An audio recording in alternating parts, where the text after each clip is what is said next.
All right, step 2 is time for our weekly chemical peel, and we are prepping our skin to do microneedling because it is the new year and we want some new skin, okay? New year, new skin, who dis? I don't know, that was ridiculous.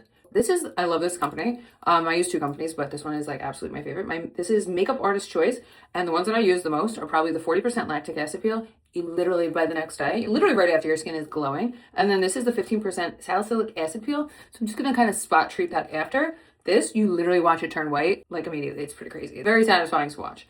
But we're gonna start with this. So I use this one a lot. Obviously start with a lower percentage if you're new to this, but I love the 40% one. So I've already cleansed my face, and this is a key step. After you cleanse, like probably like 2 times, I have these little alcohol swabs, and I take everything off my face. You wanna make sure there's no oils, no any residue, because anything is gonna then just coincide with this or whatever the word is, and it'll basically like not do its job. All right, so we have that on our little square thing, and we're gonna do a layer, and we're gonna start from the forehead.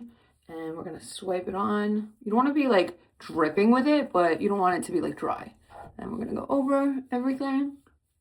Be careful with your eyes and any kind of like in your nose. I would be careful over here. I always put kind of like a lip gloss and stuff on prior, so this way my lips don't ever get irritated. All right, so now that we have that layer on, you don't want to scrub it on or anything. I'm going to let it sit for about 10 minutes. Again, I'm used to this, so you can leave it from 3 to 5 to 10 minutes. Sometimes people do 2 layers after a few minutes, but I'll be back after that and I will wash it off. So there's a bunch of them that you can do on a weekly basis, and it just kind of helps your skin, like in between like microneedling treatments, lasers, all that stuff really just helps keep your skin bright and tight. So these aren't gonna be like super harsh. They're not gonna like peel your skin off. You're not gonna be like all flaky and everything. Okay, so now that I'm about to take it off, I'm going to spot treat with the little salicylic acid and put it right on a Q-tip because I don't wanna do it all over my face. So we're just gonna spot treat those little areas where there's pimples, anything that I want to kind of come to the surface. And this stuff I am not leaving on for that long because this stuff does burn.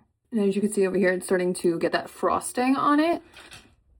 That is really what you're looking for. And once it's doing that, you don't want it to go too much more. So that's why I kind of do it towards the end, because the stuff kind of processes pretty quick. Okay, now it's time to take it off. The great thing about these peels also are that you can neutralize them with water. Some of those more harsh ones, you have to like basically use like a post neutralizer, all that. This water will help just neutralize it right away, and then you can wash it right off. So that's what's really good about these as well. It's like a whole crazy science experiment. Now that we finished our chemical peel, it's time for step 3. Go to the next video to see how we are going to just kind of finish up our skin for the night and have it all nice and rested before we do microneedling.